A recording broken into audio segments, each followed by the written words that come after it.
in Detroit. A friend calls police because Rodman isn't home in the middle of the night and a rifle is missing from the house. Rodman is found working out at the Palace around 6 o'clock in the morning Thursday. The rifle was in his truck. He was taken to a psychiatrist's office. Now, while Pistons president Tom Wilson has expressed concern over the incident, Rodman says everything's fine. In fact, he had dinner with his old coach Chuck Daly last night. According to the chief of police, there was no evidence Rodman tried to harm himself. He was obviously emotionally troubled, though, and indicated that he planned to seek psychiatric treatment.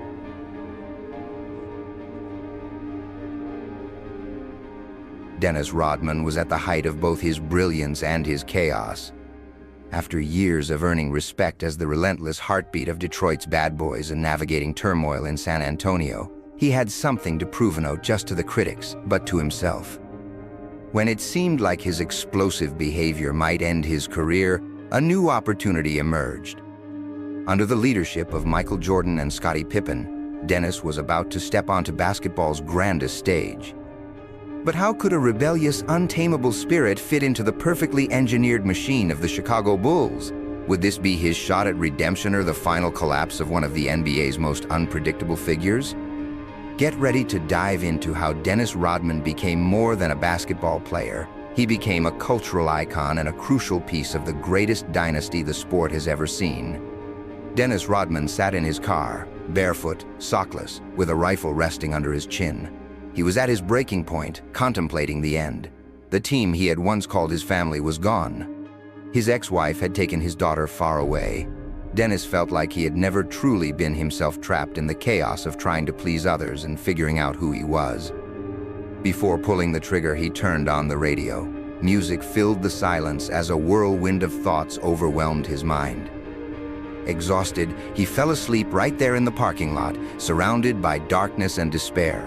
The next morning, a friend, worried after failing to find him at home, called the police. Rodman was discovered alive, but visibly shaken, sitting in his car outside the Palace of Auburn Hills. This moment would become a turning point in Rodman's life. What truly went through his mind that night may never be fully understood. Years later, he would reflect, "When I put that rifle under my chin, I didn't want to die. I wanted to kill the imposter who was dragging Dennis to a place he didn't want to go." To Rodman, it wasn't about suicide, it was about liberation. He wanted to destroy the version of himself that hid his emotions and true essence to fit into what others expected. That night, he had an epiphany. He didn't need to conform. He decided to stop apologizing for being different and to embrace his individuality completely. Following the 1992-93 season, Rodman requested a trade from the Pistons. The franchise he once considered his safe haven had changed, and he felt it was time to move on. On October 5, 1993, Rodman was traded to the San Antonio Spurs, a team led by the stoic David Robinson, known as the Admiral. The Spurs were searching for the missing piece to make a championship run, and on paper, Rodman seemed like the perfect fit. But no one could have predicted how this partnership would evolve both on and off the court. For Dennis, this wasn't just a change of scenery. It was the start of a personal transformation. The Spurs, a franchise built on discipline and structure, were an unlikely home for Rodman's unpredictable energy and raw personality. Early on, Dennis made it clear that he wasn't going to be a conventional player. Inspired by Wesley Snipes' character in the movie Demolition Man, he dyed his hair platinum blonde before his first public appearance as a Spur. Standing before fans and media on October 14, 1993, he declared, "You can love me or hate me. But one thing you'll know, when I'm on the court, I give everything I've got." He then removed his hat, revealing his bold new look, leaving the audience in shock. It wasn't just a hairstyle, it was a declaration. Dennis Rodman wasn't just going to be a player, he was determined to be a statement.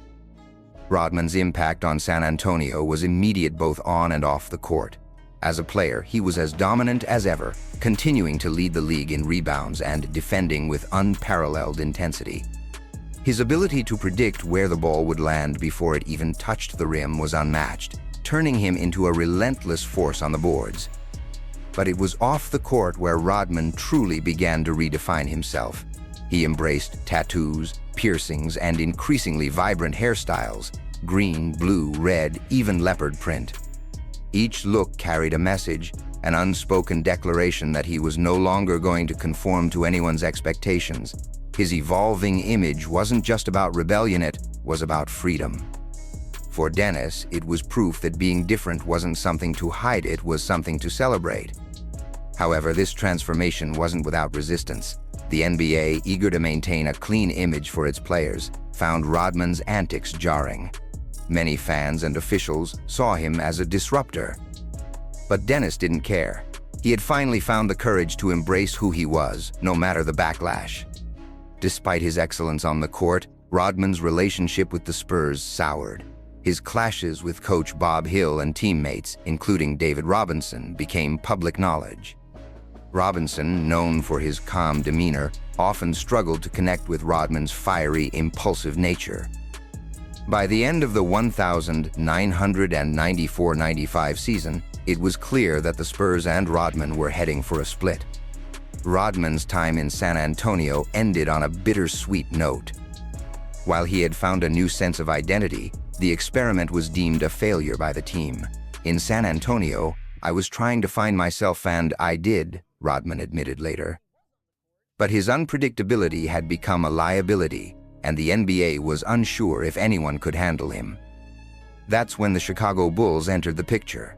In 1995, following a bitter playoff loss to the Orlando Magic, the Bulls were searching for a spark. With Michael Jordan back from retirement, the team had championship ambitions but lacked physicality and toughness. Coach Phil Jackson identified Dennis Rodman as the missing piece in a gamble that would either cement their dynasty or risk everything they had built. May 1995. The Chicago Bulls, energized by the return of Michael Jordan after his brief retirement, suffered a shocking playoff loss to the Orlando Magic. The defeat was a wake-up call. The team lacked physicality, defensive grit, and an enforcer to anchor their lineup. The solution? Dennis Rodman. The idea of bringing Rodman to Chicago was polarizing. His reputation as a disruptive, unpredictable force was at odds with the disciplined, winning culture that Phil Jackson, the Zen master, had cultivated. Scottie Pippen, still harboring grudges from their brutal battles in the late 80s when Rodman was part of Detroit's Bad Boys, was initially opposed. Yet Jackson saw something others didn't. Rodman's chaos could be harnessed. When he presented the idea to Michael Jordan, the ultimate competitor, Jordan's response was calculated. If he helps us win, let's do it. Their first encounter set the tone for what would become a fascinating dynamic. When Phil Jackson asked Rodman if he wanted to join the Bulls, Dennis barely looked up, replying, "I don't care." Jackson, unfazed, said simply, "Welcome to the team." On October 3, 1995, Rodman was officially introduced as a Chicago Bull. True to form, he arrived wearing sunglasses, a red-dyed hairstyle, and a tattoo of a bull on his neck. For many, it was a sign of impending disaster. For Rodman, it was a fresh start. Rodman wasted no time proving his worth. He fit into the Bulls like a missing puzzle piece, providing the defensive intensity and rebounding dominance they desperately needed. Despite being undersized compared to many of his opponents, Rodman's basketball IQ and relentless hustle made him a force of nature.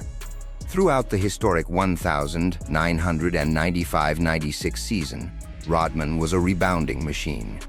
He grabbed 20 or more rebounds in 11 games, and even notched the only triple-double of his career against the Philadelphia 76ers.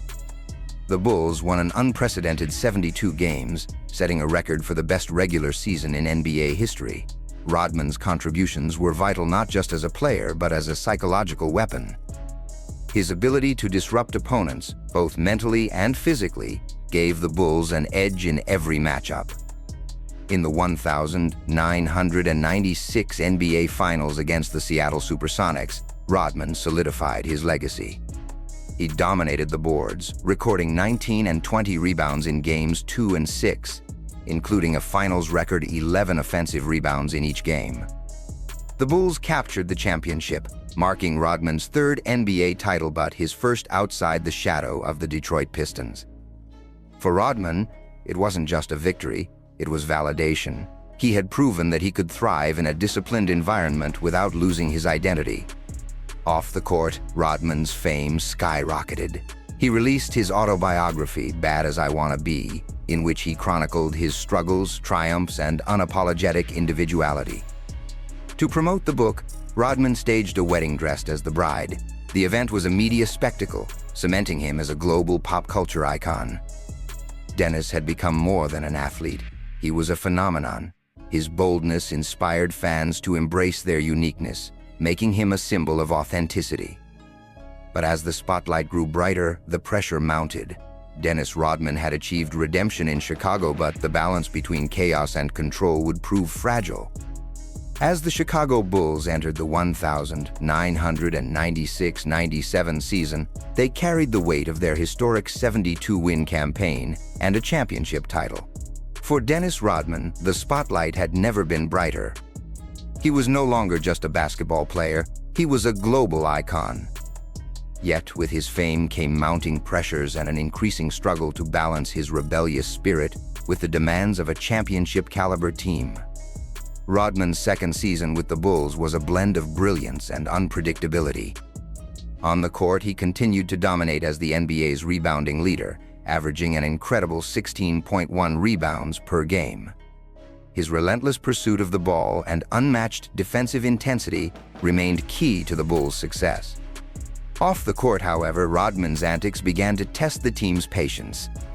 During a game, frustrated by a call, he kicked a courtside cameraman, resulting in an 11-game suspension and a hefty fine. The incident drew harsh criticism and brought Rodman's fiery temperament into question once again. Despite these challenges, Rodman remained indispensable. His physicality and psychological edge gave the Bulls a unique advantage, especially during pivotal matchups.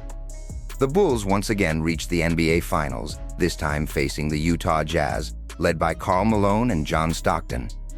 The series became a battle of wills, with Rodman tasked with guarding Malone, the league's reigning MVP. Rodman's defense was nothing short of masterful. He disrupted Malone with relentless physicality, throwing the Jazz star off his rhythm. In Game 6, with the championship on the line, Rodman grabbed 8 crucial rebounds and outworked Malone in a grueling contest.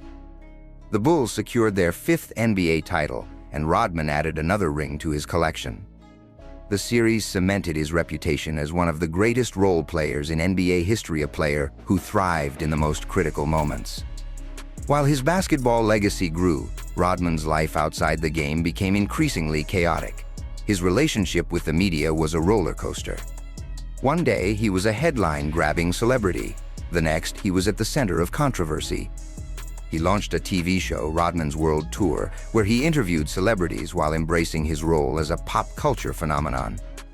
He also ventured into acting, starring alongside Jean-Claude Van Damme in the action film Double Team. Though the movie received poor reviews, it reinforced Rodman's status as a larger-than-life figure. Rodman's foray into professional wrestling added another layer to his chaotic persona. Partnering with Hulk Hogan, he appeared at WCW events, further blurring the lines between athlete and entertainer.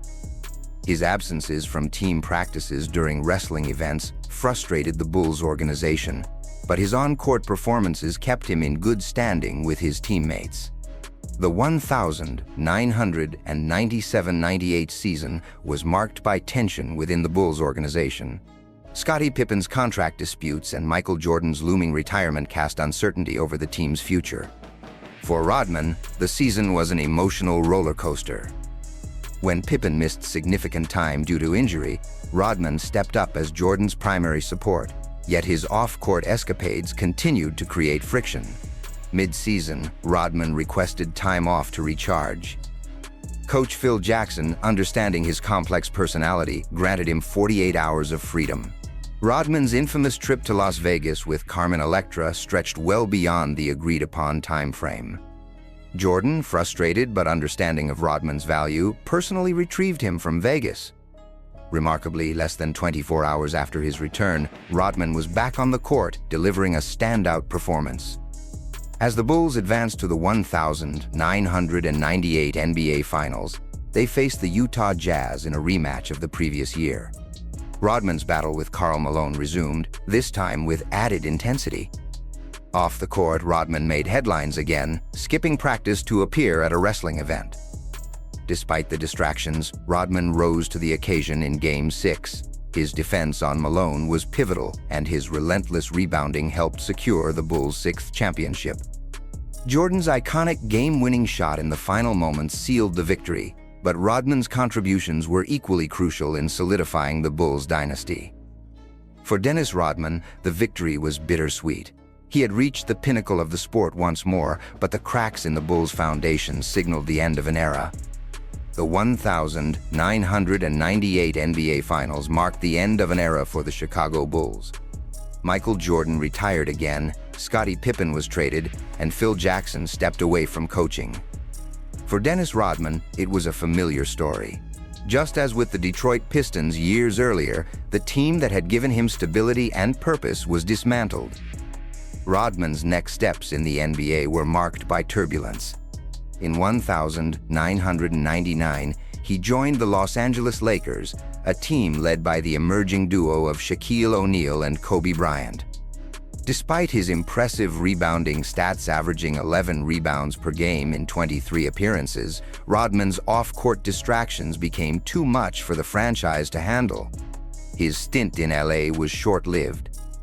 The following season, Rodman signed with the Dallas Mavericks, hoping for a fresh start, but his rebellious nature clashed with the organization's structure. In just 12 games, he amassed multiple technical fouls, 2 ejections, and a slew of conflicts with team management.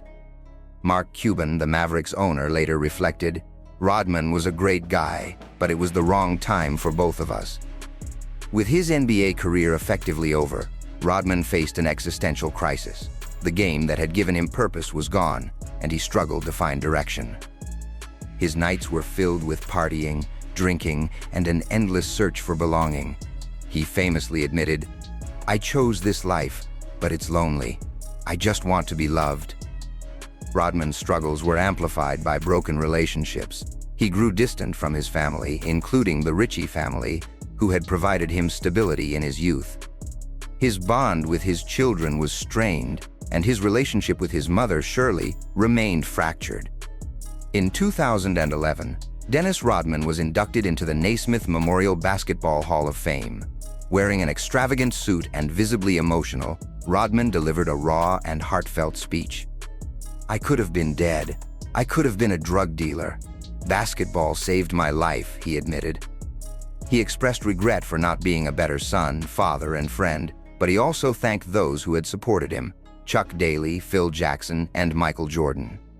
The speech was a rare glimpse into the vulnerable side of Rodman, a man who had lived a life of extremes but still sought redemption. An unlikely diplomat. In one of the most unexpected turns of his life, Rodman became a self-proclaimed basketball diplomat. In 2013, he traveled to North Korea, forging a bizarre friendship with the country's leader, Kim Jong-un. While critics denounced his actions, Rodman maintained that his intentions were pure. "I just want to bring people together through basketball." Rodman's visits to North Korea were as controversial as they were surreal. From playing exhibition games to singing "Happy Birthday" to Kim Jong-un, his actions blurred the line between cultural outreach and political spectacle. Rodman's post-NBA years have been as unpredictable as his career. Wrestling appearances, reality TV stints, and countless controversies have kept him in the spotlight. Yet, despite the chaos, his legacy as a basketball player remains untarnished. He redefined the role of a defender and rebounder, proving that hard work and grit could rival scoring in importance. Off the court, he broke barriers of gender norms, individuality, and authenticity, becoming a symbol of defiance and self-expression. Rodman's life is a story of contradictions, triumph and chaos, brilliance and recklessness, but above all, it's a story of survival. He once said, "I'm not normal and I never will be, but maybe that's why I'm still here." Dennis Rodman's legacy extends beyond basketball. He is a reminder that greatness isn't confined to perfection. It's found in the willingness to embrace your true self, no matter the cost.